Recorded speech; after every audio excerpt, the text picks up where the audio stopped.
Hello guys, आज के lecture में हम बात करेंगे एप्लीकेशन ऑफ क्रॉस प्रोडक्ट या फिर वेक्टर प्रोडक्ट की कि वेक्टर प्रोडक्ट या फिर क्रॉस प्रोडक्ट का एप्लीकेशन फिजिक्स में कहाँ होता है।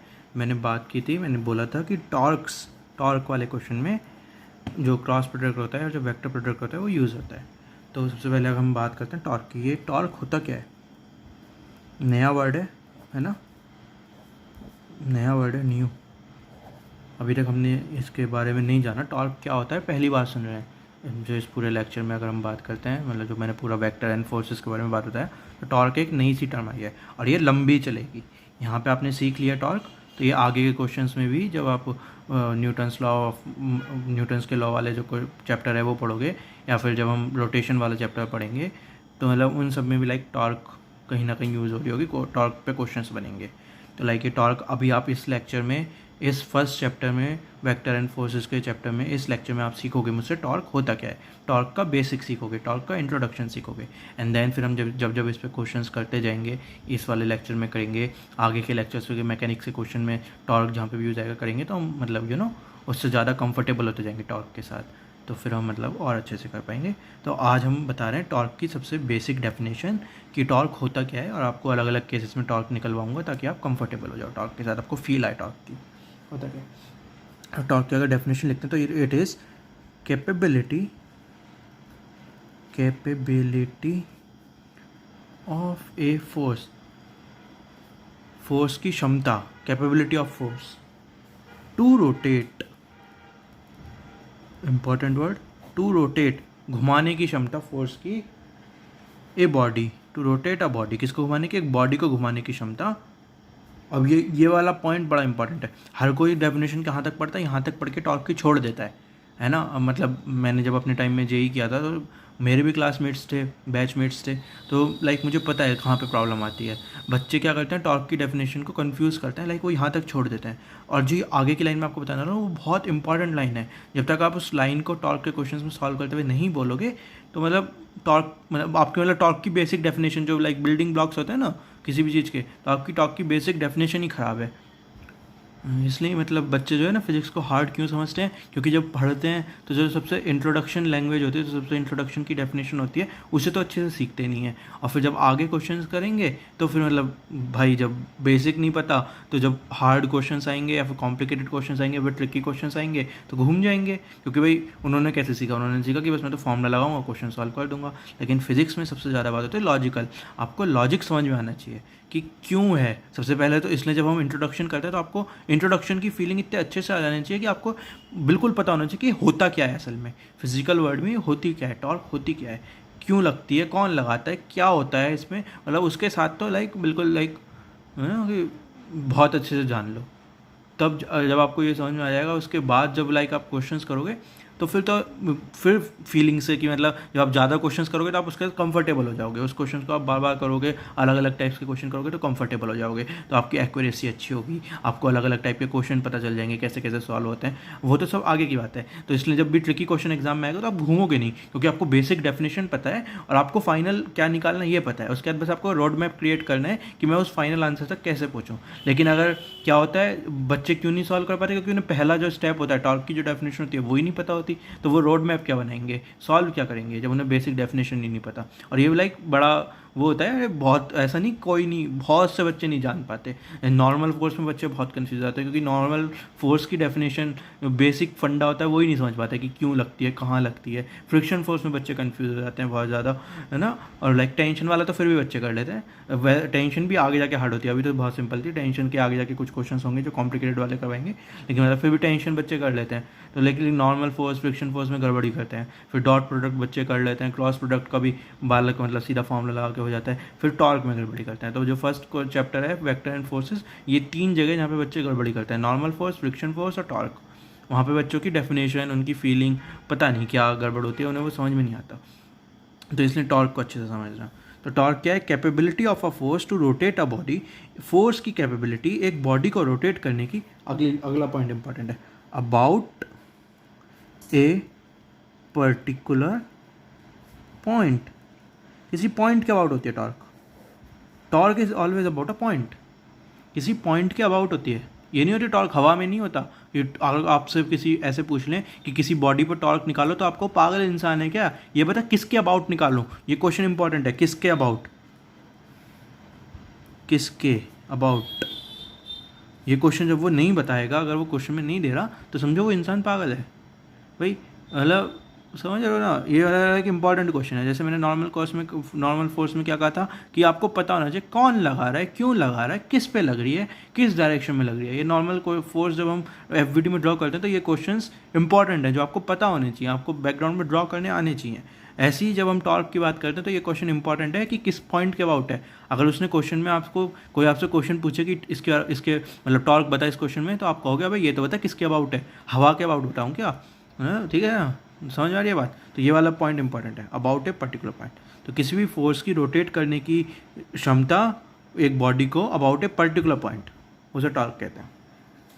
अगर फॉर्मूले से जाएं तो टॉर्क का सिंबल ही होता है, ठीक है। तो torque applied by a force F वो किसके इक्वल होती है, और अब अबाउट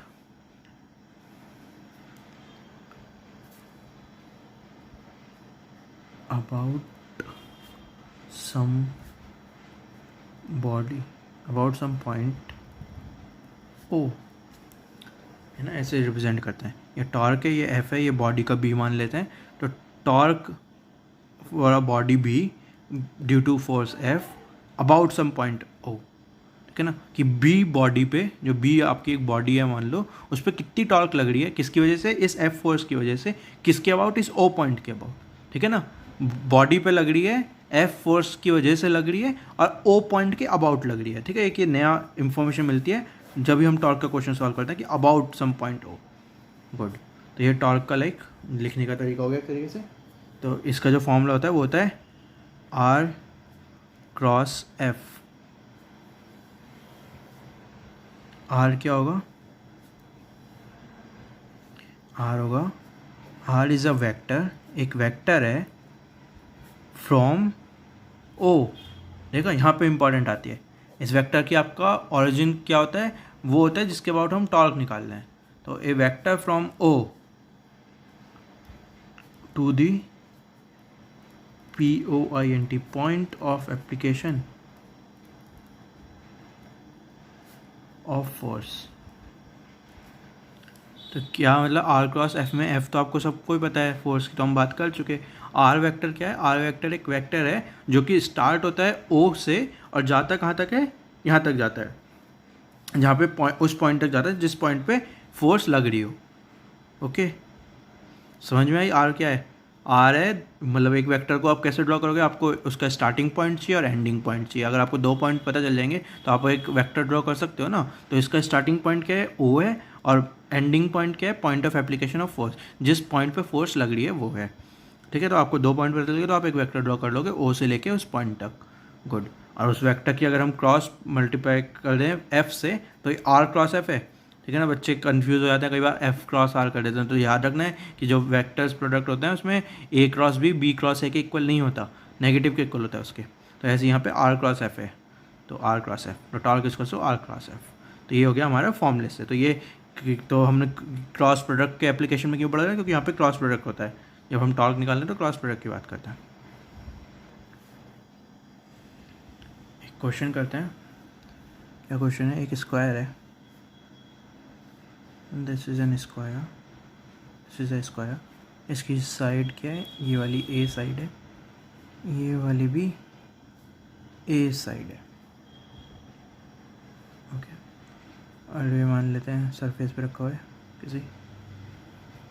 ओके, और क्या कर देते हैं, इस पॉइंट को, ये वाला जो पॉइंट है इसे बी कह देते हैं, और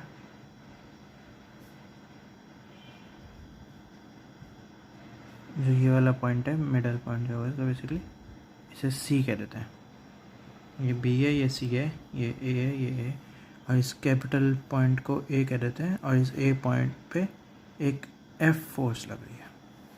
तो क्वेश्चन क्लियर हुआ। क्वेश्चन क्या है कि एक डब्बा है, ठीक है, और ये बीच का पॉइंट सी है, ये बी है, ये ए है, और ए पॉइंट पे फोर्स लग रही है, और लेंथ स्क्वायर के में दे रखी है साइड की, वो ए है।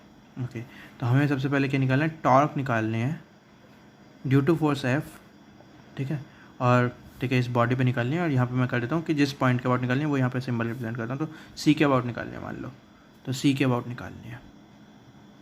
Okay, torque due to force F C के अबाउट, तो इज इक्वल्स टू कितना होगा, इक्वल्स टू होगा, मैंने फॉर्मूले से अगर करना है तो आर क्रॉस एफ के इक्वल कहा मैंने। आर क्या होता है, आर होता है ओरिजिन वाला पॉइंट जिसके अबाउट हम बेसिकली जिसके अबाउट हम निकाल रहे हैं, उस पॉइंट से पॉइंट ऑफ एप्लीकेशन तक का एक वेक्टर बनाओ। तो इस सी पॉइंट के अबाउट निकालना है और ये ए पॉइंट पे फोर्स एफ लग रही है, तो ये जो वेक्टर होगा ये होगा आर। ओके, तो आर वेक्टर क्या होगा, लाइक ये तो ये कितनी लेंथ होगी, a√2 लेंथ होगी, राइट। तो a√2 इसे मतलब इस फॉर्मूले को अगर आप ऐसे करोगे तो आप ऐसे भी कर सकते हो ना, mod R mod F sine theta, where theta is the angle between R and F.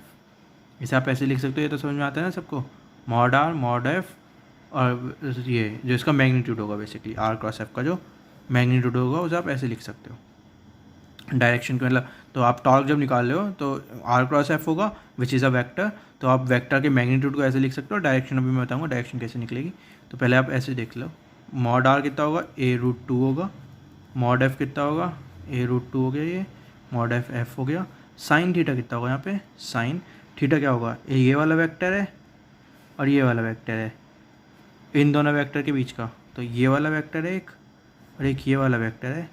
तो साइन थीटा क्या होता है, मैंने बोला था थीटा होता है कि दोनों की टेल्स को ज्वाइन करते हो तो जो एंगल बनता है। तो इसे अगर मैं ऐसे कर सकता हूँ कि ये वाला वेक्टर ऐसे ही रहने देते हैं और इस वाले वेक्टर को इधर शिफ्ट कर देते हैं, तो ये वाला एंगल बनेगा। तो ये कितना होगा, 135 डिग्रीज होगा, तो साइन 135। ओके, देन अगर आप इसकी डायरेक्शन की बात करोगे तो ये वाला वेक्टर आर वेक्टर है, ये वाला वेक्टर एफ वेक्टर है। तो इसकी डायरेक्शन की बात मैंने आपको कैसे बताया था कि अगर ये इस प्लेन में लाई कर रहे हैं तो जो नया वेक्टर आएगा, जो इसका क्रॉस प्रोडक्ट करके जो वेक्टर आएगा वो इस प्लेन के परपेंडिकुलर लाई करेगा। और ये कैसे निकालेंगे कि अबव द प्लेन आएगा कि डाउन द प्लेन जाएगा परपेंडिकुलर, वो हम निकालते हैं राइट हैंड थंब रूल से। तो ये आर है, ये एफ है, तो आर क्रॉस एफ करेंगे तो वाला ऐसे कर लोगी, ठीक है ना, ऐसे कर लोगी, तो ऐसे कर लोगी, तो मेरा जो फिंगर जो थंब है वो मेरा नीचे की साइड पॉइंट करूँगा, ये मेरा राइट हैंड है, तो इसे मैं ऐसे कर्ल करूँगा आर क्रॉस एफ के लिए, आर क्रॉस एफ के लिए ऐसे कर्ल करूँगा, तो मेरा जो थंब है वो नीचे में जाएगा, तो into the plane, into the plane, ये मेरी डायरेक्शन हो गई एक तरीके से। तो समझ में आया आपने ये क्वेश्चन में क्या क्या है। अगर आप सॉल्व करोगे तो ये लाइक FA/2 आएगा, FA/2 into the plane. Sign 35 को आप साइन मतलब साइन 135 को आप क्या लिख सकते हो, 1/√2 लिख सकते हो। ओके, सॉरी, ये A/√2 है, ये A/√2 है, मैंने गलती से गलत कर दिया। ये मतलब ये A है तो ये पूरी A/√2 होगी, और इसकी जो आधी होगी वो A/√2 होगा, तो ये A/√2 होगा। तो आप इसे A/√2 है और साइन 35 को आप 1/√2 लिख सकते हो, तो लाइक नीचे 2 हो जाएगा, √2 इंटू √2 करके, ऊपर F और A रह जाएगा, तो FA/2 into the plane. Okay, तो ये हमारा पहला क्वेश्चन था। इस पहले क्वेश्चन में हमने क्या किया, सी पॉइंट के अबाउट हमने टॉर्क निकाली, जो किसकी वजह से टॉर्क लग रही है, एफ फोर्स की वजह से टॉर्क लग रही है, और ए पॉइंट पे मतलब एप्लीकेशन, पॉइंट ऑफ एप्लीकेशन कहाँ पे, ए पॉइंट पे।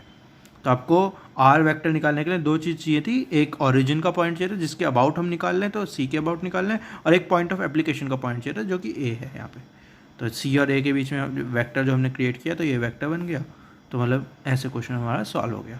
अगर हम ऐसे इस क्वेश्चन में टॉर्क निकालते हैं एफ फोर्स की वजह से बी पॉइंट के अबाउट, तो वो कितनी निकलेगी, इस बी से आप एक वेक्टर बनाओगे ऊपर तक का, तो ये इसका मैग्नीट्यूड अगर हम बात करते हैं तो मैग्नीट्यूड होगा लाइक आर क्रॉस एफ करोगे आप निकालने के लिए, R vector cross F vector, तो ये mod R mod F sine theta करोगे, यहाँ पे मॉड आर होगा आपका ए, मॉड आर क्या है, length of arrow of this vector, तो ए है, इंटू एफ का एफ ही रहेगा, इंटू साइन थीटा, तो साइन थीटा क्या होगा यहाँ पे, इस वेक्टर और इस वेक्टर के बीच का एंगल कितना, 90 डिग्री।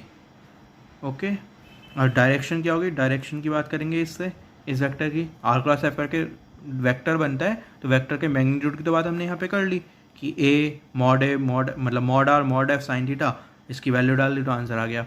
डायरेक्शन की बात करेंगे तो डायरेक्शन के लिए हम कैसे देखेंगे, एक ये वाला वेक्टर है और एक ये वाला वेक्टर है। डायरेक्शन की बात करेंगे तो हम देखेंगे ये वाला वेक्टर कौन सा वेक्टर है, आर वेक्टर है, और एफ वेक्टर को हम यहाँ पे कर सकते हैं, ऐसे बना सकते हैं लाइक आर वेक्टर और एफ वेक्टर, बेसिकली वेक्टर को मैं शिफ्ट कर सकता हूँ ना, तो ये ऐसे हो जाएगा। तो ये 90 डिग्री है तो यहाँ पे साइन 90 आ गया। और अगर मैं इसकी बात करूँगा आर क्रॉस एफ कर रहा हूँ तो लाइक ये दिख रहा है आपको, ऐसे जा रहा है कर्ल, जब मैं करूँगा तो ऐसे होगा, तो अगेन इनटू दी प्लेन, तो यहाँ पे क्या होगी इनटू दी प्लेन, जो डायरेक्शन होगी इनटू दी प्लेन, परपेंडिकुलर, और परपेंडिकुलर तो होगी प्लेन के, और इनटू दी प्लेन होगी। ओके, तो आपने सी पॉइंट के बाद और बी पॉइंट के बाद, दोनों पॉइंट के बाद क्या निकाल लिया, ये निकाल लिया, टॉर्क निकाल लिया। होप सो सबको ये वाला एग्जांपल समझ में आया हो। तो इस वाले एग्जांपल में आपको क्या, ये बिल्कुल बेसिक एग्जांपल था, इसमें मैंने आपको कुछ ट्रिकी नहीं बताया। तो सबसे पहले मैंने आपको एक स्क्वायर बनाया एक, ठीक है, उसे रखा सरफेस पे, देन फिर मैंने एक फोर्स लगाई जो कि ए पॉइंट पे लगाई, एंड देन फिर मैं अलग अलग पॉइंट के अबाउट टॉर्क पूछ रहा था आपसे। तो आपको क्या करना था, आपको सिंपल इस बेसिक क्वेश्चन में जो मैं आपको सिखाना चाह रहा था, वो बस आपको सिखाना चाहा था कि आप आर क्रॉस एफ वाला फॉर्मूला कैसे लगाओगे। तो आप R vector cross F vector करोगे तो एक नया वेक्टर मिलेगा, उस वेक्टर का कुछ मैग्नीट्यूड होगा और कुछ डायरेक्शन होगी। मैग्नीट्यूड कैसे निकालोगे, मैग्नीट्यूड निकालोगे mod of R mod of F sine theta. Direction कैसे निकालोगे, राइट हैंड थंब रूल से। यहाँ तक सबको समझ में आता है। तो अब प्रॉब्लम कहाँ पे आती है, पहली प्रॉब्लम आती है हमारे पास कि आर वेक्टर क्या है। आर वेक्टर आपको एकदम से गिवन नहीं होता, तो आर वेक्टर आपको निकालना पड़ता है कई बार। तो आर वेक्टर निकालने का मैंने आपको क्या फंडा बताया कि जिस पॉइंट के अबाउट हमें टॉर्क चाहिए उसे एक स्टार्टिंग पॉइंट मानो वेक्टर का, और पॉइंट ऑफ एप्लीकेशन को एंडिंग पॉइंट मानो वेक्टर का। तो आपके पास एक वेक्टर आ जाएगा, जब आपको 2 पॉइंट्स पता है तो आपके पास एक वेक्टर आ गया, सिंपल। ओके, तो आपके पास एक वेक्टर आ गया जिसे हमने आर वेक्टर नाम दे दिया। ओके, तो फिर mod R mod F sine theta, mod R आपको पता चल गया उस वेक्टर की लेंथ होगी, एफ मॉड एफ आपको पता चल गया उस जो फोर्स का मैग्नीट्यूड है वो होगा। साइन थीटा क्या होता है, साइन थीटा होता है angle between F and R जब उनकी टेल्स को ज्वाइन कर देंगे, तो वहाँ पे हमें निकालना पड़ेगा, मतलब जो भी हम देखेंगे। तो ये अगर यहाँ पे इस वाले क्वेश्चन में हमने देखा तो ये अगर एक वेक्टर था, ये एक वेक्टर था, तो इन दोनों के बीच एंगल 135 था। और सिमिलरली बी के अबाउट निकालेंगे तो ये एक वेक्टर था, ये एक वेक्टर था, तो 90 डिग्री एंगल था। तो बस मतलब तो मैग्नीट्यूड तो हमारा निकल ही गया mod R mod F sine theta से। दूसरा पॉइंट का निकालना होता है हमें डायरेक्शन निकालनी होती है। तो वो लाइक आर क्रॉस एफ हमने बनाया, आर क्रॉस एफ किया तो लाइक राइट हैंड हम रूल किया तो इनटू द प्लेन डायरेक्शन आ गई। सिमिलरली बी पॉइंट के बाद मैंने आपको निकाल कर दिखा दिया, आर क्रॉस एफ फॉर्मूला लगाया, दिमाग में रखो कि मैग्नीट्यूड होगा कुछ डायरेक्शन होगी। पहले मैग्नीट्यूड की बात करेंगे, mod R mod F sine theta, mod R यहाँ पे ए के बराबर था length of this vector. Okay, magnitude क्या होता है, लेंथ ऑफ द एरो, तो मॉड आर क्या हो गया, लेंथ ऑफ दिस वेक्टर। और आर हमने कैसे निकाला, आर वेक्टर कैसे निकाला, इस स्टार्टिंग पॉइंट से जिसके अबाउट हमें टॉर्क निकालना है, बी के अबाउट निकालना है, तो इसे स्टार्टिंग पॉइंट मानेंगे, पॉइंट ऑफ एप्लीकेशन ए है तो इसे एंडिंग पॉइंट मानेंगे, इसके अबाउट हमें निकालना है। तो बस क्वेश्चन सॉल्व हो गया।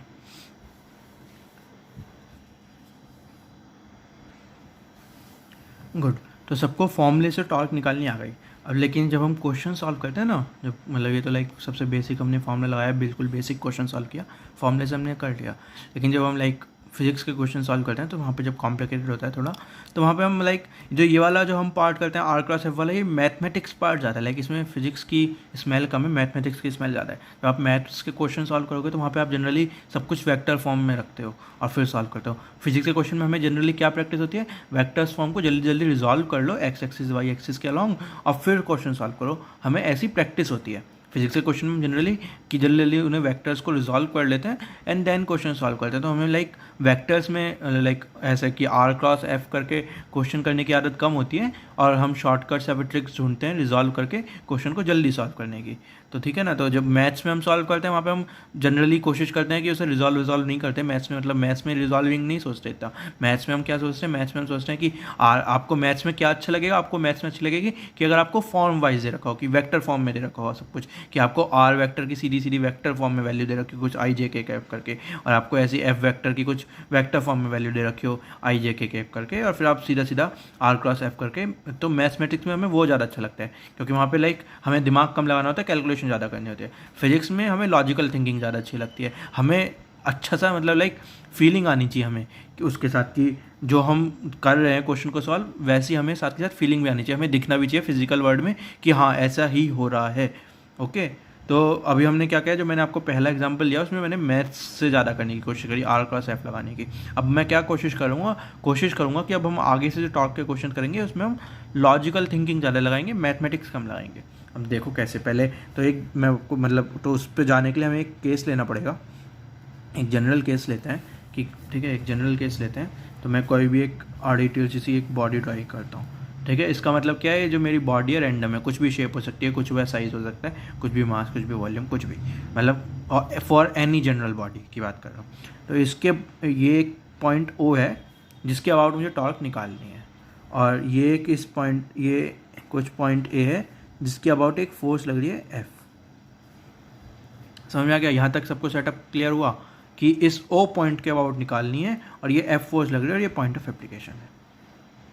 तो हम क्या करेंगे, तो ये वाला वेक्टर सबको समझ में आता है, ओ से लेके इस एफ के पॉइंट ऑफ एप्लीकेशन तक का जो वेक्टर बनेगा वो आर वेक्टर होगा। ये सबको समझ आता है, वो आर वेक्टर होगा, राइट। तो अब मैं क्या करूँगा, मैं करूँगा इसका ये ऐसे आगे ड्रॉ करता हूँ, ये ऐसे ड्रॉ करता हूँ। ये एंगल क्या है, 90 डिग्री एंगल है। तो ये कि राइट एंगल ट्रायंगल बन गया, सबको दिखा ये राइट एंगल ट्रायंगल किस किस को दिख रहा है? ओके, ये राइट एंगल ट्रायंगल कैसे बना सबको दिख रहा है? क्या करा मैंने कि इस एफ फोर्स को अगर मैं आगे लाइक जिस एफ फोर्स की डायरेक्शन में है उसकी डायरेक्शन में मैंने ये कर दिया और ये जॉइन था, तो ये मेरा एक राइट एंगल ट्रायंगल बन गया। ओके, देन ये वाला एंगल अगर मैं इसे आगे करता हूँ, एक्सटेंड करता हूँ, तो मुझे ये वाला एंगल क्या पता है, ये वाला एंगल होता है theta, angle between R vector और एफ वेक्टर। अगर मैं इस आर वेक्टर को थोड़ा ऐसे आगे एक्सटेंड करके आपको दिखा रहा हूँ, है ना, तो इस वेक्टर और एफ वेक्टर को अगर मैं ऐसे ले जाता तो ये वाला एंगल थीटा है, ये सब कुछ समझ में आ रहा है।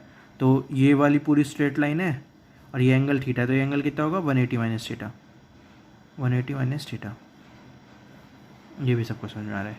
यहाँ तक सबको मैथ समझ में है? क्या किया मैंने यहाँ तक, ये ज्योमेट्री के साथ मैं खेल रहा हूँ, ड्राइंग कर रहा हूँ, थोड़ी सी आगे एक्स्ट्रा कंस्ट्रक्शन कर रहा हूँ और ये कर दिया। मतलब तो बेसिकली अब मेरा क्या हुआ, ये एक राइट एंगल ट्रायंगल हुआ, ये राइट एंगल ट्रायंगल हुआ जिसकी मुझे हाइपोटेन्यूज की लेंथ पता है जो कि मॉड आर के इक्वल होगी, और मुझे ये पता है, तो मुझे ये वाली डिस्टेंस पता है, ये परपेंडिकुलर डिस्टेंस जो होगी ये वाली, ये किसके इक्वल होगी, मॉड आर, और मतलब अगर ये साइन थीटा लेता हूँ तो हाइट अपन हाइपोटेन्यूज ना, तो साइन 180 माइनस थीटा।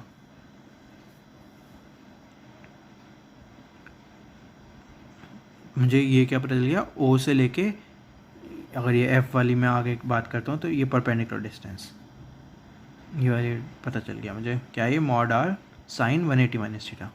तो अगर मैं बात करता हूँ टॉर्क की, torque because of F about point O, अगर मैं इस चीज़ की बात करता हूँ, ये टॉर्क एक वेक्टर है, वो क्या किसके इक्वल होगा, R vector cross F vector के इक्वल होता है। ओके, मुझे पता है, जैसे मैं लिखता हूँ mod R mod F sine theta, यहाँ तक मुझे सबको पता है। इसे मैं कैसे लिख सकता हूँ, इसमें लिख सकता हूँ mod F mod R sine theta, यहाँ ये भी सबको पता है, ऐसे मैं लिख सकता हूँ, राइट, यहाँ तक सबको पता है। तो ये क्या हो गया, मॉड आर साइन थीटा।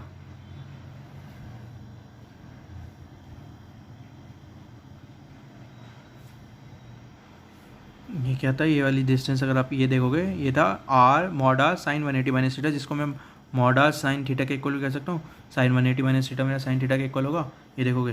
तो इस ये जो ये बना था, इसे मैं कह सकता हूँ mod F into R perpendicular. Mod R sine theta को मैं आर परपेंडिकुलर लिख सकता हूँ, ठीक है ना। तो आर परपेंडिकुलर क्या होगा, mod R sine theta, mod R sine theta किसके इक्वल है, ये वाली distance sine mod R sine 180 minus theta के, जो कि ये वाली डिस्टेंस थी। तो इसे मैं क्या, तो ये आर परपेंडिकुलर में क्या कह सकता हूँ, इट इज़ परपेंडिकुलर डिस्टेंस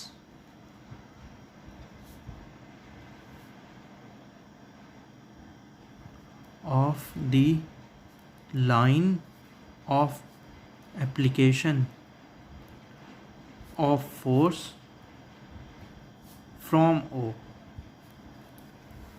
समझ आर परपेंडिकुलर को क्या कह सकता हूँ, आर परपेंडिकुलर क्या है, मेरी परपेंडिकुलर डिस्टेंस है of the line of application of force. अभी तक क्या बात करते हैं हम, पॉइंट ऑफ एप्लीकेशन की बात। ये क्या था, ऊपर डायग्राम में देखो, ये है हमारा point of application of force, ये वाला जो पॉइंट है, ये है मेरी एफ की डायरेक्शन। तो इस पॉइंट पे एफ की डायरेक्शन में जो आगे एक पूरी लाइन कंस्ट्रक्ट करूँगा उसे मैं कहूँगा line of application of force.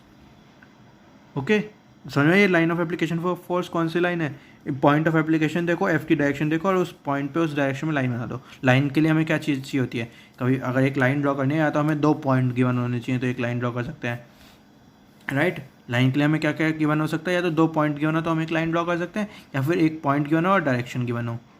तो हम लाइन ड्रॉ कर सकते हैं, राइट। लाइन के लिए कुछ भी दे दो इनमें से तो हम लाइन ड्रॉ कर सकते हैं ना। तो यहाँ पे मैं क्या गिवन है, पॉइंट ऑफ एप्लीकेशन गिवन है, फोर्स की जो डायरेक्शन है वो डायरेक्शन गिवन है, तो पॉइंट गिवन है, डायरेक्शन गिवन है, तो एक लाइन कंस्ट्रक्ट कर सकता हूँ। तो उस लाइन को मैं कहूँगा line of application of force.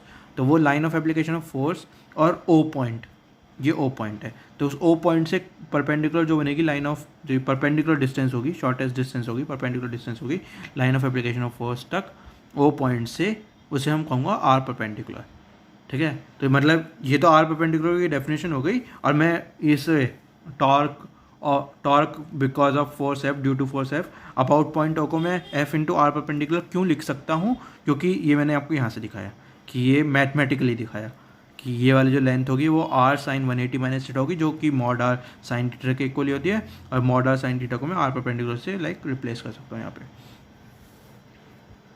तो समझ में आया सबको क्या हुआ। तो फाइनली मैं क्या कहना चाह रहा हूँ, मैं कहना चाह रहा हूँ कि मैं टी एफ ओ के मैग्नीट्यूड को एफ इंटू आर परपेंडिकुलर लिख सकता हूँ। ये कहना चाह रहा हूँ मैं कि पॉइंट ओ के अबाउट इस फोर्स की वजह से, एफ फोर्स की वजह से जो टॉर्क होगी उसका जो मैग्नीट्यूड होगा उसे मैं एफ इंटू आर परपेंडिकुलर कर सकता हूँ, जहाँ पे एफ तो हमारी वो फोर्स का मैग्नीट्यूड है जो कि लग रही है, और आर परपेंडिकुलर क्या है, आर परपेंडिकुलर परपेंडिकुलर डिस्टेंस है ओ पॉइंट और line of application of force के बीच में। गुड, ये मैंने कहा। अब इसके बेसिस पे हम क्वेश्चन सॉल्व करा करेंगे, ठीक है। तो बेसिकली हम भाई वेक्टर्स के जब हम क्वेश्चन सॉल्व करते हैं मैग्नीट्यूड पर थोड़ा ज़्यादा ध्यान देते हैं। तो ये तो हमने मैग्नीट्यूड के लिए पूरी मैथ्स कर ली, डायरेक्शन के लिए भी मैं आपको आगे बताऊंगी डायरेक्शन के लिए क्या करेंगे, लेकिन उसके लिए कम, मतलब उसकी इंपॉर्टेंस वेक्टर में इंपॉर्टेंट होता है, लेकिन क्वेश्चंस में लाइक हम डायरेक्शन को कम ध्यान देते हैं, फिर भी मैग्नीट्यूड पर ज़्यादा ध्यान देते हैं। तो ये हो गया हमारा। ओके, तो हम आगे इससे क्वेश्चन सॉल्व करते हैं। तो अगर हम पहले वाले ब्लॉक की बात ही करेंगे, ये जो हमारा स्क्वायर ब्लॉक था जो कि इस सरफेस पे रखा हुआ था, इसकी ये वाली लेंथ ए थी, ये वाली लेंथ भी ए थी, इधर एक एफ फोर्स लग रही थी एफ, और मुझे सी पॉइंट के अबाउट निकालना था। लाइक ये लास्ट क्वेश्चन ये था ना हमारा। तो अब आगे से कैसे क्वेश्चन करेंगे, अब हम आगे से ऐसे क्वेश्चन करेंगे कि torque because of force F about point C का मैग्नीट्यूड निकालना है। तो तो आंसर आएगा F into R perpendicular.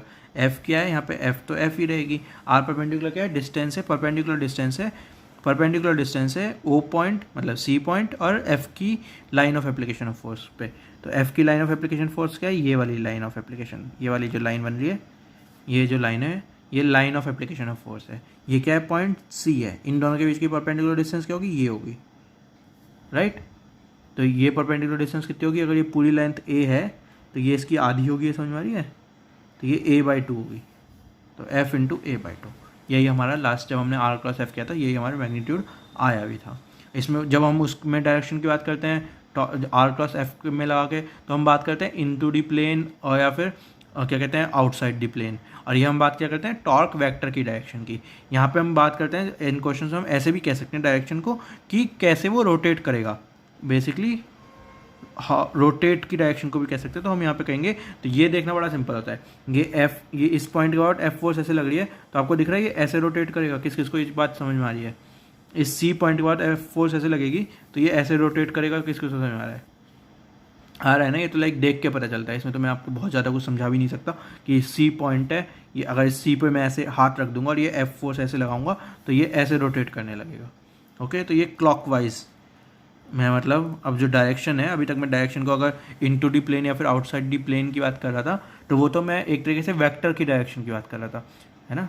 Torque एक वेक्टर है, तो टॉर्क को की जो डायरेक्शन है, या तो मैं उसे वेक्टर के हिसाब से भी बता सकता हूँ कि वो इनटू डी प्लेन होगी या फिर आउटसाइड डी प्लेन होगी, या फिर मैं जनरली ऐसे भी बता सकता हूँ कि इस फोर्स की वजह से जो टॉर्क की जो डायरेक्शन होगी वो क्लॉकवाइज होगी, बेसिकली कि ये फोर्स इस बॉडी को क्लॉकवाइज डायरेक्शन में रोटेट कर रहा होगा। मैं मतलब टॉर्क की डायरेक्शन को हम ऐसे भी बोल सकते हैं, ऐसे भी बोलते हैं।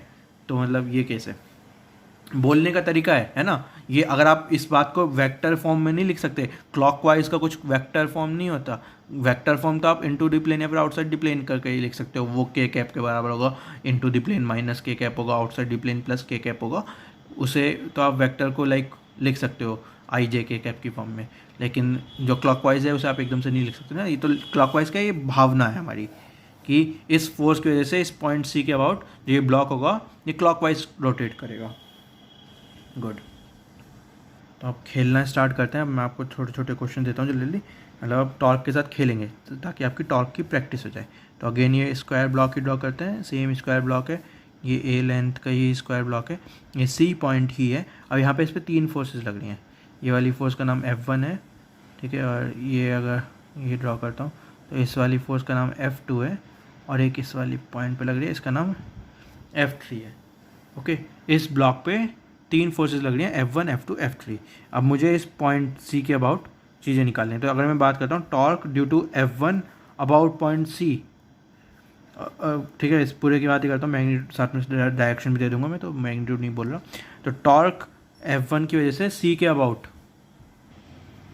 टॉर्क F1 फोर्स की वजह से सी के अबाउट। तो मैंने लास्ट तरीके से करते हैं कि ये क्या है, लाइन क्या होगी, line of application of force ये होगी। तो F1 इंटू आर परपेंडिकुलर, तो F1 इंटू आर परपेंडिकुलर कितना होगा, A/2 होगा। ओके, ये वाली जो डिस्टेंस है ये A/2 होगी सिंपली, और जो डायरेक्शन होगी वो होगी क्लॉकवाइज, CW क्लॉकवाइज।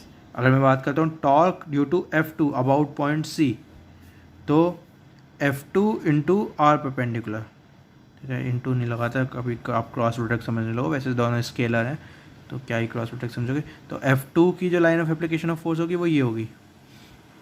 तो यहाँ पे आप देख सकते हो आर परपेंडिकुलर जो है, जो आर परपेंडिकुलर है वो 0 हो गया, तो F2 इंटू 0, तो 0। तो मतलब F2 की वजह से कोई टॉर्क नहीं लग रही होगी, F2 की वजह से इस फोर्स की इस बॉडी को रोटेट करने की टेंडेंसी नहीं होगी। उसके बाद हम बात करते हैं टॉर्क ड्यू टू F3 की बात करते हैं अबाउट पॉइंट सी, तो क्या होगा, F3 into R perpendicular, F3 तो F3 के बराबर ही रहेगा। आर परपेंडिकुलर क्या है, आर परपेंडिकुलर है ये इधर की, ये A/2, राइट।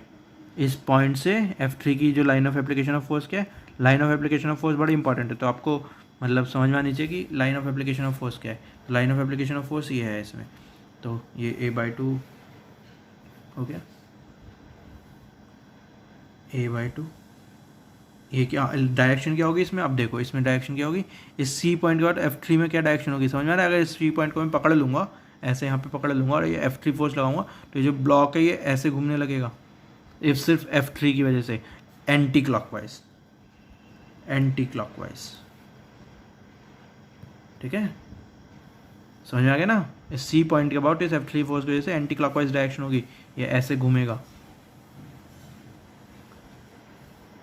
अब फिर मतलब अगर टोटल की बात करते हैं, नेट टॉर्क नेट की बात करते हैं अबाउट पॉइंट सी, कि 3 फोर्सेस लग रही हैं, नेट टॉर्क क्या होगी अबाउट पॉइंट सी, तो इन तीनों का सम हो जाएगा बेसिकली। तो अगर मैं क्लॉकवाइज डायरेक्शन को पॉजिटिव मानता हूँ और एंटी क्लॉकवाइज को नेगेटिव मानता हूँ, ये एज्यूम कर रहा हूँ, क्लॉकवाइज को पॉजिटिव एज्यूम कर रहा हूँ, एंटी क्लॉकवाइज को नेगेटिव एज्यूम कर रहा हूँ, तो क्या होगा, तो आंसर आएगा F1 इंटू A2 प्लस का 0 माइनस का F3 इंटू A2, तो F1 A/2 minus F3 A/2, और ये क्लॉकवाइज, क्योंकि मैंने पॉजिटिव में से नेगेटिव माइनस किया तो लाइक पॉजिटिव आ रहा है, तो क्लॉकवाइज को मैंने पॉजिटिव एज्यूम किया है हमेशा, मतलब ठीक है ना, वो तो आप एज्यूमेशन पे जाता है, क्या क्या एज्यूम कर रहे हो, सब कुछ ही एज्यूम करते हैं। ऐसे तो हम जनरली क्वेश्चन में एक्सिस भी तो हम एज्यूम ही करते हैं कि XYZ एक्सिस हमारी ये एक्सिस है, क्या कहते हैं, X ऐसे है, Y ऐसे और Z ऐसे है, XYZ जो हम एज्यूम करते हैं वो भी तो हम एज्यूम ही करते हैं कि ये वाली एक्सिस है। तो ऐसी जो ये डिफ़ॉल्ट केसेस में एज्यूम करते हैं, राइट, कि अगर हमें कुछ भी ना गिवन हो तो हम XYZ ऐसे मान लेते हैं। सिमिलरली डिफ़ॉल्ट केसेस में टॉर्क के लिए क्लॉकवाइज प्लस डायरेक्शन होती है, एंटी क्लॉकवाइज नेगेटिव डायरेक्शन होती है। ये हम एज्यूम करते हैं क्वेश्चन सॉल्व करने के लिए ताकि आसान हो जाए। तो ये हमारा हो गया, मतलब तो आपको क्या करना है, जैसे अगर आप कभी क्वेश्चन सॉल्व कर रहे हो और लाइक ऑब्जेक्टिव्स आते हैं जेई में, तो जनरली कई बार आप सब्जेक्टिव्स क्वेश्चन सॉल्व कर रहे हो, जैसे आपका स्कूल में कुछ एग्ज़ाम वगैरह हो रहा है, वहाँ पे आपसे कुछ ऐसा पूछा है, तो प्लस मतलब आप लिख भी सकते हो कॉर्नर में कि आई हैव एज्यूम्ड कि clockwise direction to be positive and anticlockwise direction to be negative. कई बार क्या होता है कि टीचर को, अगर कोई नॉर्मल टीचर कुछ नहीं कहेगा, कुछ जो अच्छे वाले टीचर होते हैं, खतरनाक वाले, समझ रहे हो ना, तो वो टोक लगा देंगे कि ये पॉजिटिव क्यों है, नेगेटिव है वगैरह वगैरह, तो आप लिख भी सकते हो। तो वो ठीक है, वो ये चीज़ इंपॉर्टेंट नहीं है। इंपॉर्टेंट चीज़ क्या है कि आपको ये क्वेश्चन में फीलिंग आनी चाहिए कि इस सी पॉइंट के बाद मैंने F1 F2 और F3 की वजह से टॉर्क निकाली और नेट टॉर्क निकाली, फीलिंग आनी चाहिए कि हाँ F1 की वजह से क्लॉकवाइज मूव करेगा, F2 की वजह से कुछ मूव नहीं करेगा, कोई रोटेशन नहीं होगी, और F3 की वजह से एंटी क्लॉकवाइज रोटेट करेगा। ये फीलिंग आ रही है कि C पॉइंट है और ये F1 फोर्स लग रही है तो क्लॉकवाइज रोटेट कर रहा है, और ये F2 फोर्स जो लग रही है तो वो रोटेट ही नहीं करेगा। भाई ये C पॉइंट है, अगर मेरा ये C पॉइंट है मेरा, और जो F2 फोर्स लग रही है तो उसकी वजह से कोई रोटेशन नहीं होगी। फीलिंग आनी चाहिए आपको, है ना, कि इस F2 फोर्स की वजह से कोई रोटेशन नहीं हो रही। बेसिकली क्या कहने का है तरीका, जैसे आपका ये डोर होता है, ये डोर है आपका, और ये ऐसे हिंज होता है, मान लो यहाँ पे है ना कुछ हिंज विंज होता है, तो जब आप ऐसे फोर्स लगाते हो तो डोर अंदर बाहर खुलता है, लेकिन आपको डोर ऐसे तो नहीं खींच, ऐसे फोर्स लगाते हो डोर मतलब खींचते हो दरवाजे को इस डायरेक्शन में, तो वो मतलब समझ रहे हो ना, रोटेशन नहीं होती ना, उसकी वजह से रुक जाता है। समझ में आ रहा हो, होप सो।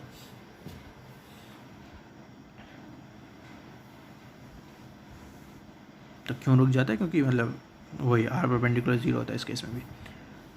तो मतलब समझ में फीलिंग भी आनी चाहिए, है ना, कि जैसे डोर रोटेट करते हो तो जब आप किसी एंगल पे लगाते हो फोर्स तो उसकी वजह से डोर रोटेट करता है, और अगर आप ऐसे बाहर की साइड खींचने लगते हो डोर को तो वो रोटेट नहीं करता। ऐसे ही इसमें भी आपको समझ में आना चाहिए कि जब मैंने F1 लगाई तो इसकी रोटेशन की टेंडेंसी है क्लॉकवाइज करने की, जब मैं F2 लगा रहा हूँ तो इसकी कुछ रोटेशन की टेंडेंसी नहीं होगी। C पॉइंट के अबाउट बात कर रहा हूँ, और मैं पूरे ब्लॉक की बात नहीं कर रहा, सेंटर ऑफ मास की बात नहीं कर रहा, नहीं, C पॉइंट की बात कर रहा हूँ। वो अलग बात है कि यहाँ पे C point centre of mass के इक्वली है या फिर मतलब लाइक ओवरलैप कर रहे हैं, लेकिन वो तो लाइक अलग बात है। सेंटर ऑफ मास की तो अभी हमने बात ही नहीं की, ये भी बात नहीं की कि ब्लॉक की रोटेट करने की टेंडेंसी है कि नहीं, हम क्या बात करें, हम बात करें कि C पॉइंट के बाद ब्लॉक की रोटेट करने की टेंडेंसी है कि नहीं। ओके, तो ये हमारा हो गया एक क्वेश्चन। अब अभी एक आधे क्वेश्चन और करते हैं और फीलिंग दिलवाते हैं। ओके, तो अगर यही ब्लॉक दोबारा से बनाते हैं, यही ब्लॉक है, यही सरफेस है, सॉरी, और यही 3 फोर्स हैं, F1, F2 और F3, और ये मतलब लाइक A/2 ये है, और ये भी A/2 है, टोटल A है, और ये मतलब A² है। इस बार मैंने क्या चेंज किया, इस बार मैं चेंज करूँगा कि मैं इस पॉइंट के अबाउट निकालूंगा, B पॉइंट के अबाउट। तो इस B पॉइंट के अबाउट इस बार मैं टॉर्क निकाल रहा हूँ। तो torque because of F1 around point B, okay, about point B, वो किसके इक्वल होगी, अब तो हम आराम से कह सकते हैं जी, F1 इंटू R परपेंडिकुलर के इक्वल होगी। ये तो मैं आपको बहुत बार बता चुका, है ना। तो F1 क्या है, F1 तो F1 ही है। R परपेंडिकुलर क्या होती है, R परपेंडिकुलर होती है जिस पॉइंट के अबाउट हम निकाल रहे हैं, और जो line of application of force है। Line of application of force कैसे निकालते हैं, जो पॉइंट ऑफ एप्लीकेशन है और जो F1 की डायरेक्शन है, ये लाइन है, तो इन दोनों के बीच की परपेंडिकुलर डिस्टेंस, इस पॉइंट से इस लाइन की परपेंडिकुलर डिस्टेंस, तो वो A होगी, दिख रही है। तो F इंटू A, डायरेक्शन क्या होगी, क्लॉकवाइज होगी। इस B और ये F की बात करेंगे तो ऐसे घूमेगा, B के अबाउट F फोर्स की वजह से clockwise. Torque due to F2 about point P, वो भी कितने इक्वल होगी, वो F2 इंटू A/2 क्लॉकवाइज। देखिए मैंने जल्दी कर दिया, अभी आपको समझ में आना चाहिए। ये इन A/2 है, ये वाली डिस्टेंस, ठीक है, ये line of application of force ये है, और ये वाली डिस्टेंस A/2 है। Line of application of force बनाना बड़ा इंपॉर्टेंट होता है, तो मैंने आपको बार बता दिया, लाइन बनाने के लिए या तो आपको 2 पॉइंट्स ही होते हैं, जैसे हम R वेक्टर में लाइन बनाते हैं, R वेक्टर बनाते हैं, या फिर आपको एक पॉइंट और एक डायरेक्शन चाहिए होती है। तो यहाँ पे आपको पॉइंट पता है कौन सा पॉइंट है, पॉइंट ऑफ एप्लीकेशन वाला पॉइंट है, यहाँ पे फोर्स लग रही है, और डायरेक्शन कौन सी है, जो कि फोर्स लग रही है उसकी डायरेक्शन है। तो पॉइंट ऑफ एप्लीकेशन पता है, डायरेक्शन पता है फोर्स की, तो उसके बेसिस पे हमने line of application of force बना दी। तो बस उसके बाद तो आपको क्या निकालना है, उस पॉइंट जिसके अबाउट हम टॉर्क निकाल रहे हैं और line of application of force, उन दोनों के बीच की परपेंडिकुलर डिस्टेंस, तो वो A/2 हो गई। तो F2 इंटू A/2। ऐसे अगर हम इसकी F3 की बात करेंगे B के अबाउट, तो वो 0 आएगा आंसर। अब ये सबको एकदम से समझ में आना चाहिए कि ये F3 है, तो ये लाइन ये होगी, और इन दोनों लाइन्स के बीच में जो पॉइंट और लाइन के बीच में जो डिस्टेंस है वो 0 है, मतलब line of application of force पे ही वो पॉइंट लाई कर रहा है, तो मतलब R परपेंडिकुलर 0 होगा, तो 0। तो जो फाइनल आंसर आएगा, अगर मैं इन्हें पॉजिटिव कर देता हूँ क्लॉकवाइज डायरेक्शन को, तो जो फाइनल नेट आएगी F नेट जो होगा, torque due to F net कर सकता हूँ, ठीक है, कुछ भी कह लो इसे, या टॉर्क नेट कह लेता हूँ बस, torque net about point B, वो किसके इक्वल आएगा, वो इक्वल होगा इन दोनों का सम, तीनों का सम बेसिकली, तीसरा वाला तो 0 है तो ऊपर नीचे का सम, तो F1A plus F2A/2 clockwise direction, क्योंकि दोनों क्लॉकवाइज में थे तो पॉजिटिव पॉजिटिव पॉजिटिव ही रहा। ओके, अगला क्वेश्चन करते हैं। अगला क्वेश्चन क्या है, ये एक सर्कल है, गुड। जो इसकी रेडियस है या फिर डायमीटर कह लेता हूँ,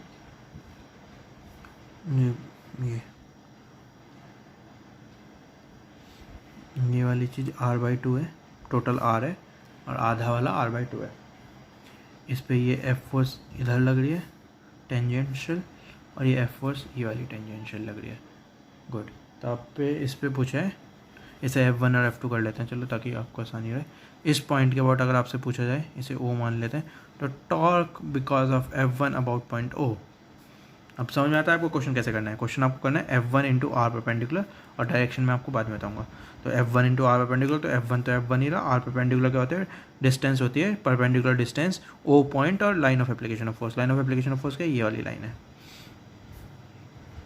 तो r/2 F1 into r/2। Direction देखोगे आप कैसे देखोगे, इस पॉइंट के अबाउट इस F1 फोर्स की वजह से क्या होगा, क्लॉकवाइज डायरेक्शन में मूव होगी, तो क्लॉकवाइज। ओके, तो ऐसे ही हम बात करते हैं torque because of F2 about point O, तो वो क्या होगा, F2 इंटू आर परपेंडिकुलर होगा। F2 का तो F2 होगा, आर परपेंडिकुलर यहाँ पे भी r/2 ही होगा, और जो डायरेक्शन होगी वो एंटी क्लॉकवाइज होगी। इस F2 की वजह से इस O पॉइंट के अबाउट एंटी क्लॉकवाइज घूमेगा, राइट। तो बस, तो आंसर नेट करोगे तो ये माइनस ये टॉर्क नेट की बात करोगे अबाउट पॉइंट O, तो क्या आएगा, F1 माइनस का F2 r/2 कॉमन ले लिया ना, माइनस किया तो, और क्लॉकवाइज को मैं प्लस मान रहा हूँ, एंटी क्लॉकवाइज को माइनस मान रहा हूँ, तो like F1 into F2 r/2 clockwise. समझ में आ गया ये वाला क्वेश्चन। अब टॉर्क के साथ फीलिंग आ गई, ये वाला F इंटू आर परपेंडिकुलर वाली फीलिंग आ जानी चाहिए, कैसे कैसे अब मैं कर रहा हूँ। लाइक अब मुझे वेक्टर्स नहीं करना पड़ा। देखा, ये क्वेश्चन बल्कि अब सिंपल सा हो गया थोड़ा। अगर मैं r क्रॉस f करता, फिजिक्स के क्वेश्चन में अगर मैं r क्रॉस f करता, तो आपको FVD में लाइक r वेक्टर बनाना पड़ता है, f वेक्टर तो चलो बना हुआ है, लेकिन r वेक्टर को आपको ड्रॉ करना पड़ता है, फिर उन दोनों के बीच के एंगल के साथ आपको करना पड़ता, फिर उसका साइन जो एंगल बनता है वो निकालना पड़ता, फिर आंसर आता। अब क्या हो गया, अब तो सिंपल हो गया कि आपको बस क्या आप एक स्टेप करना है। मेन स्टेप क्या है कि line of application of force बनानी है, और O पॉइंट से उस लाइन ऑफ एप्लीकेशन के बीच की जो परपेंडिकुलर डिस्टेंस है वो r परपेंडिकुलर है, तो F इंटू आर परपेंडिकुलर उसका मैग्नीट्यूड हो गया। और डायरेक्शन भी अब सिंपल हो गई। पहले तो मुझे वो राइट हैंड थंब रूल लगाना पड़ रहा था, और उसके बेसिस पर डायरेक्शन देखनी पड़ रही थी, है ना, मतलब इनटू द प्लेन है कि आउटसाइड द प्लेन है। अब मुझे इतनी मेहनत करनी नहीं पड़ रही, अब तो बस मैं देख रहा हूँ कि क्लॉकवाइज है कि एंटी क्लॉकवाइज है।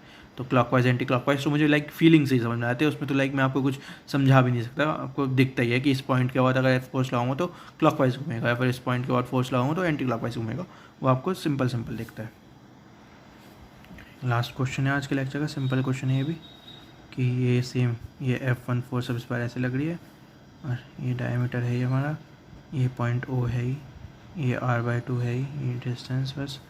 ओके, और यहाँ पे इस बार F2 इस डायरेक्शन में लग रही है, बस डिफरेंस इतना है, टेंजेंशियली है लेकिन इस डायरेक्शन में।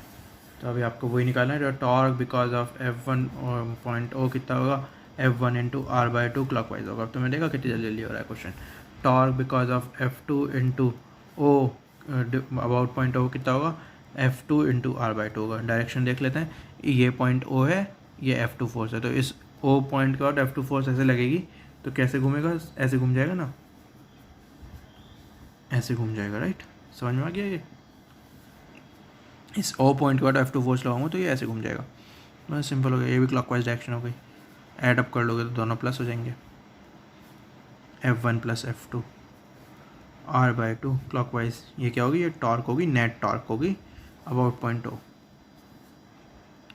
सिंपल। तो टॉर्क के क्वेश्चन हमने ऐसे करने हैं कि आपको मतलब F1 F2 मतलब सिंपल आर परपेंडिकुलर निकालना है, और फिर डायरेक्शन में क्लॉकवाइज और एंटी क्लॉकवाइज, आर परपेंडिकुलर और एंटी क्लॉकवाइज और एंटी क्लॉकवाइज, दो चीज़ आपको पता होनी चाहिए, तो आपका क्वेश्चन टॉर्क का सिंपल हो जाएगा। तो ये अभी हम क्या कर रहे हैं, समझो इस बात को। ये वेक्टर एंड फोर्सेस में आज के लेक्चर में मैंने आपको टॉर्क के बारे में पहली बार बताया, इंट्रोडक्शन दिया। टॉर्क आपके लिए नया टॉपिक है ना।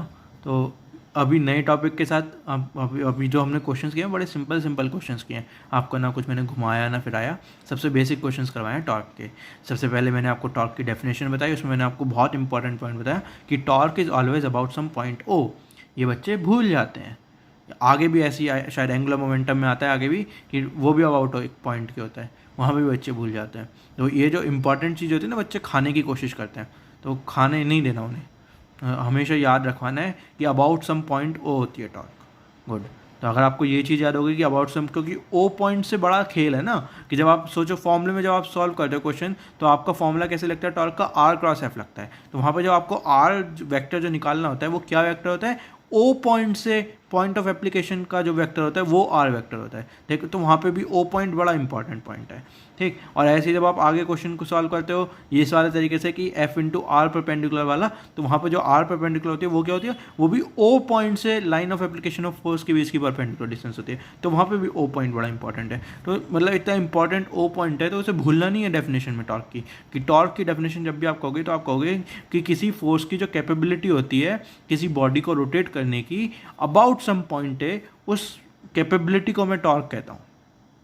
और टॉर्क क्या कहता हूँ कि उस टॉर्क अबाउट पॉइंट ओ कहता हूँ, टॉर्क भी नहीं, टॉर्क अबाउट पॉइंट ओ। तो आगे से ध्यान रखना, जब भी आपको कोई बुद्धू दोस्त आपसे क्वेश्चन पूछे और वो ना बोले टॉर्क अबाउट सम पॉइंट हो, तो आप कह देना तू बेवकूफ़ है, तुझे कुछ नहीं आता। तो मजाक करो, ले ऐसे मत कहना, लेकिन समझ में आना चाहिए आपको कि अबाउट सम पॉइंट हो बड़ा इंपॉर्टेंट पॉइंट है।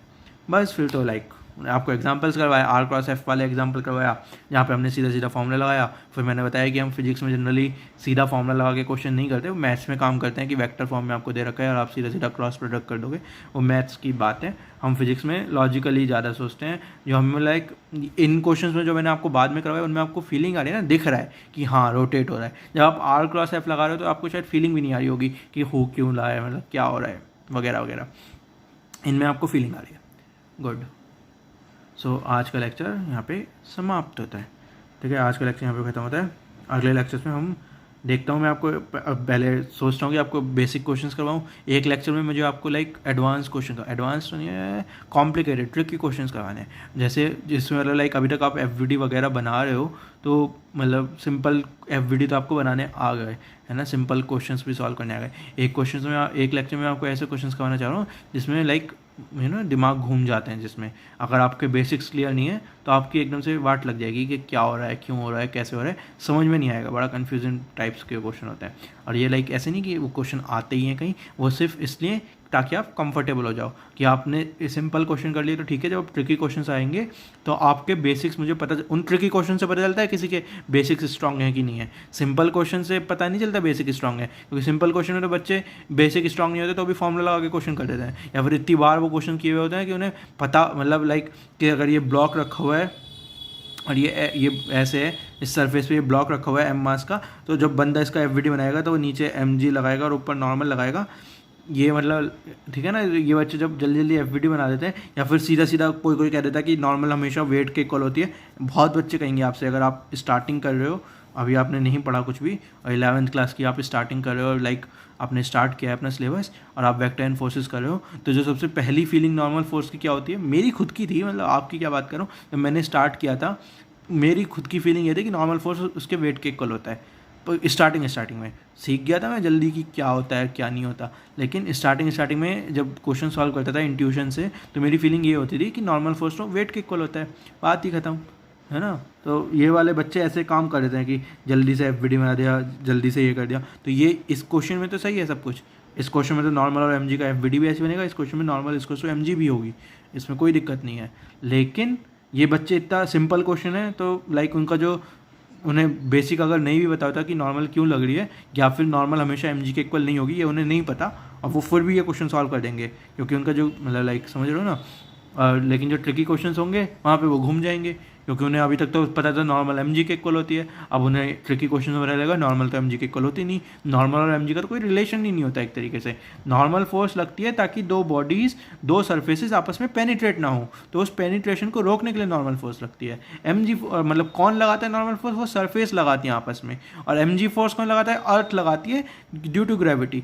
तो मतलब समझो दोनों के रीज़न लगने के अलग हैं, दोनों को लगाने वाला व्यक्ति अलग है, तो लाइक उनके बीच में कोई रिलेशन नहीं होता। नॉर्मल इसको जो एमजी जो ये आता है, ये तो आता है हमारा इससे कि वो बॉडी इक्विलिब्रियम में है, तो जो वाई एक्सिस की डायरेक्शन होगी वहाँ पे फोर्सेस को हम नेट फोर्स जीरो होगी तो हम अप इसको डाउन करेंगे, तब आता है नॉर्मल इसको एमजी।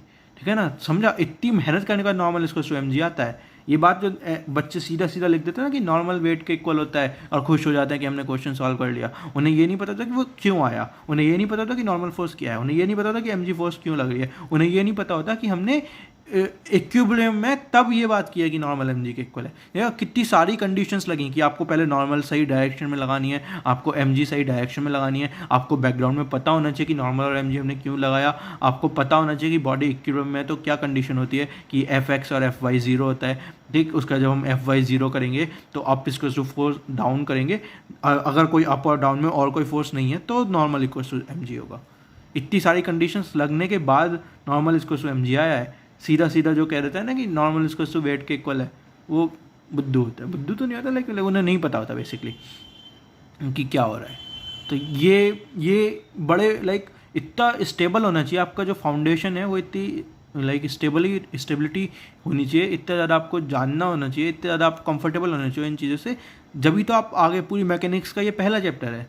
मैकेनिक्स के 6-7 चैप्टर होते हैं टोटल, तो आप कैसे करोगे अगर आपका इस पहला चैप्टर में आपने नॉर्मल और फ्रिक्शन और टॉर्क, मतलब जो ये कन्फ्यूजिंग चीज़ें हैं थोड़ी सी जहाँ पे बच्चे कन्फ्यूज हो जाते हैं, वहाँ पे नहीं सीखा। और ये मैं लाइक अपने एक्सपीरियंस से बोल रहा हूँ, मुझे बहुत बच्चे बताएं जो कि नहीं लगा पाते, पता नहीं क्यों नहीं लगा पाते या फिर क्यों नहीं समझ पाते, लेकिन हाई होप्स हो कि मैंने आपको बहुत ही, जहाँ पे भी मुझे लगता है कि बच्चे कन्फ्यूज़ होते हैं उस चीज़ को मैंने बहुत अच्छे से एक्सप्लेन करने की कोशिश की है कि आपको समझ में आ जाए। होप्स हो समझ में आया हो, ठीक है। तो मैं क्या कह रहा था, हाँ मैं कह था कि अब आपको एक लेक्चर में मतलब मैं थोड़े सिंपल क्वेश्चंस करवाऊंगा या फिर एक लेक्चर में ट्रिकी क्वेश्चंस करवाऊंगा, तो देखते हैं क्या करवाएंगे, सिंपल वाले करवाऊंगा कि ट्रिकी करवाऊंगा, अगले लेक्चर में डिसाइड करते हैं। ओके, तो मतलब ये बेसिकली थ्योरी पार्ट यहाँ पे कंप्लीट हो जाता है। तो थ्योरी पार्ट की अगर हम बात करें तो हमने लाइक वेक्टर एंड फोर्सेस की बात की। तो वेक्टर्स में बेसिकली हमने डेफिनेशन की बात की, रिप्रेजेंटेशन की बात की, और फिर सीधी सीधी हमने बात की उसके क्या कहते हैं उस पर एडिशन में हमने 2 वेक्टर्स और मोर देन 2 वेक्टर्स की बात की, और यहीं पे हमने उसके वेक्टर्स को रिजॉल्व करना सीखा। ओके, और फिर एडिशन के बाद हमने लाइक ये हमने सबसे लास्ट में किया सब्ट्रैक्शन और मल्टीप्लिकेशन में डॉट और वेक्टर डॉट प्रोडक्ट और क्रॉस प्रोडक्ट जो हम कर ही रहे हैं, जो हमने आज के लेक्चर में कंप्लीट किया है, ठीक है। और सब्ट्रैक्शन में हमने रिलेटिव वेलोसिटी वाले क्वेश्चंस किए थे। तो ये हमने लाइक ये 2 टॉपिक हमने बाद में किए थे। यहाँ पे हमने वेक्टर्स के बारे में पढ़ लिया था, यहाँ तक छोड़ दिया था addition of more than 2 vectors. उसके बाद हमने फोर्स के बारे में बात की, तो हमने 4 फोर्सेस के बारे में आपको बताया कि एक वेट वाली फोर्स होती है, एक नॉर्मल वाली फोर्स होती है, एक टेंशन वाली फोर्स होती है, एक फ्रिक्शन वाली फोर्स होती है। ये 4 फोर्सेस के बारे में हमने बात की, क्यों लगती है, कौन लगाता है, कैसे लगती है, वगैरह वगैरह। इसमें फोर्स लाइक फ्रिक्शन फोर्स और नॉर्मल फोर्स बच्चे कन्फ्यूज होते हैं। टेंशन फोर्स तो फिर भी सिंपल होती है। टेंशन फोर्स में हमने पुली वगैरह की बात की थोड़ा बहुत। तो ये हमने 4 फोर्सेस के बारे में बात की। देन हमने बात किया कंडीशन की, इक्विलिब्रियम में कंडीशन है तो जो एफ नेट होना चाहिए वो 0 होना चाहिए, इक्विलिब्रियम की बात की हमने, ठीक। और फिर हमारा इक्विलिब्रियम से हमने कुछ क्वेश्चंस किए एंड देन फिर हम यहाँ पे आ गए सब्ट्रैक्शन पे आए। तो सब्ट्रैक्शन में हमने रिलेटिव वेलोसिटी में बात की, उसके बाद मल्टीप्लिकेशन में आए तो डॉट प्रोडक्ट में हमने बात की, एप्लीकेशन में वर्क की, और फाइनली क्रॉस प्रोडक्ट में हमने बात की टॉर्क की।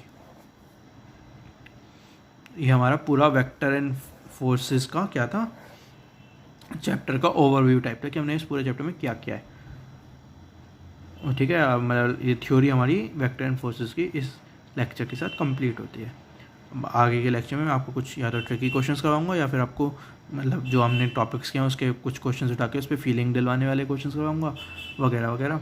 एंड देन फिर हम एक आध लेक्चर बाद बात करेंगे काइनेमेटिक्स की, ठीक है ना। वेक्टर एंड फोर्सेस के बाद मैकेनिक्स में जो दूसरा चैप्टर आता है वो होता है काइनेमेटिक्स। काइनेमेटिक्स बोले तो जैसे आप ये तो आप कर ही चुके हैं ना कि स्टैटिक फ्रिक्शन और काइनेटिक फ्रिक्शन की हमने बात की थी। तो स्टैटिक का मतलब होता है रेस्ट और काइनेटिक का मतलब होता है मोशन।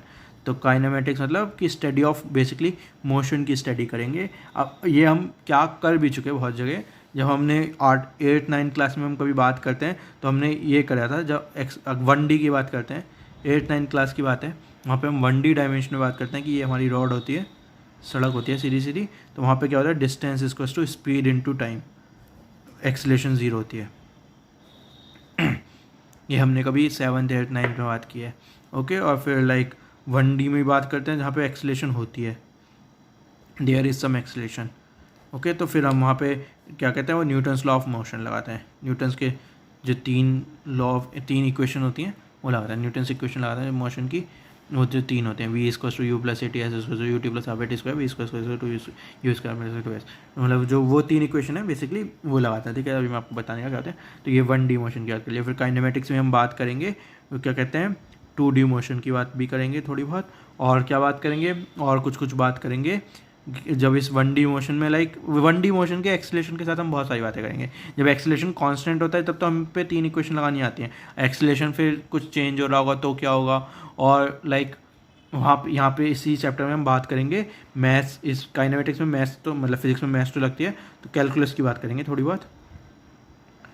कैलकुलस लाइक 11th-12th का कैलकुलस एक बड़ा इंपॉर्टेंट टॉपिक होता है, डिफरेंशिएशन एंड इंटीग्रेशन, ठीक है ना। तो कैलकुलस में आता है डिफरेंशिएशन एंड इंटीग्रेशन।